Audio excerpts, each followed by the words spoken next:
Welcome everyone to this short online interview, which is a part of the material related to the DARIA project and specifically for the activities related to graduate tracking.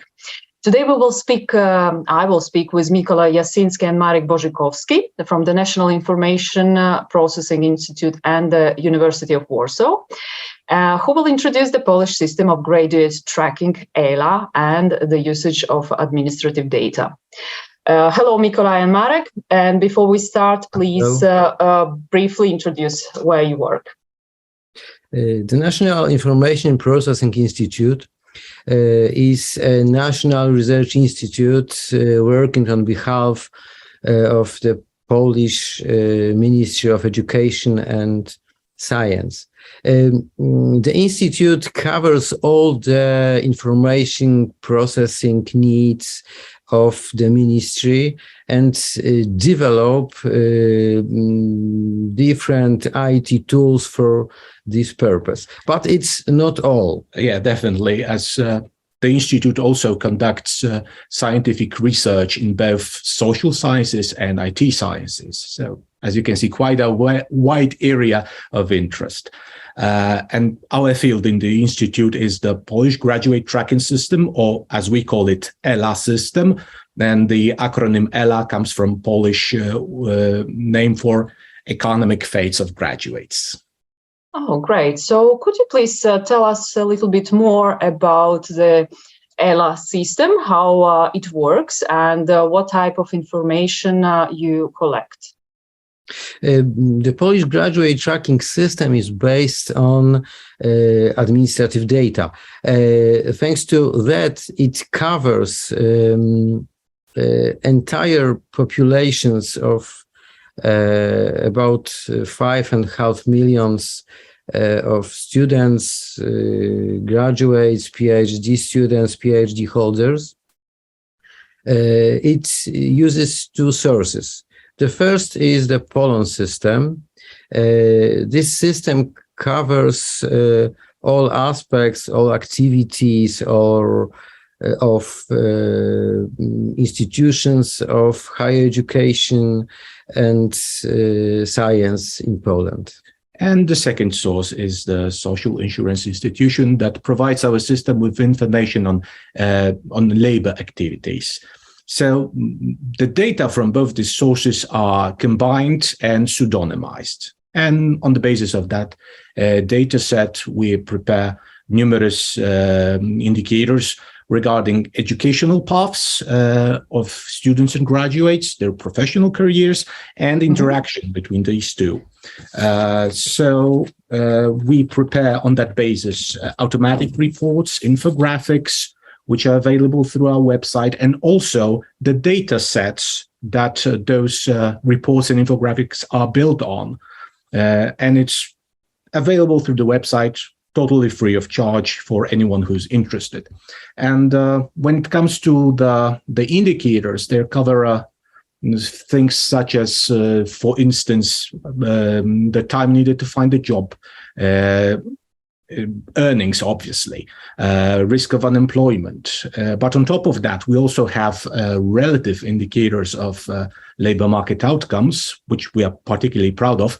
Those indicators take into account the local labor market situation, and therefore the values of these indicators are comparable between different groups of graduates living in different areas.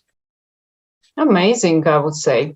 Well, congratulations. And could you please tell us a little bit more how this data is used by the key stakeholders in the country?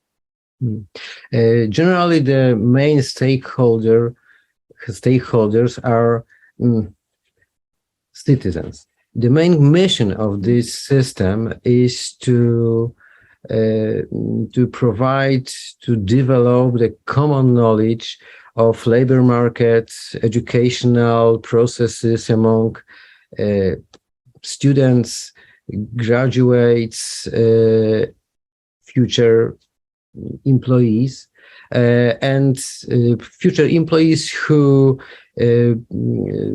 try to shape their educational and professional paths, and entrepreneurships, the prospective employers.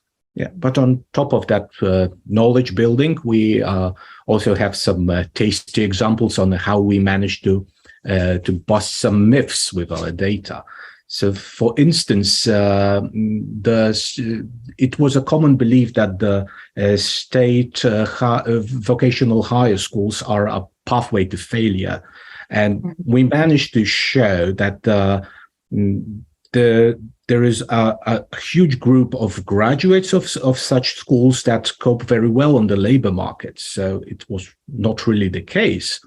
And the ministry also created a system for sharing additional funds among the best vocational schools in the country, using the relative indicators that we've mentioned before. And the second example would be that there was also a belief that the graduates do not really cope well on the labor market in general, and they struggle to find a stable job that is just out of their reach. And we found that it's exactly the opposite. The vast majority of graduates tend to have a stable job contract, and they get it soon after graduation. Thank you. Thank you. That's really interesting. Yeah. Just the last question. So if you had to advise your colleagues in another country, from any other country, who would like to set up a similar system as yours, what would be the key elements that need to be ensured for the successful functioning of such type of graduate tracking system, of course, from your experience? We would start with what you do not need, and that is a lot of money. The Polish graduate tracking system is sustained and developed by a really narrow team. But what you do need is a stable legal basis and very clear procedures on how do you handle the data and how do you proceed them all. So first of all, in order for the system to run smoothly, and on the second hand, to be transparent, that's a very important factor. And another thing that you do need is some goodwill among the politicians, so they would support the existence of such system, no matter their political affiliation. Okay, thank you very much for these quite useful insights. And yes, thanks a lot. Thank you. It's been a pleasure. Thank you. It's been a pleasure for us.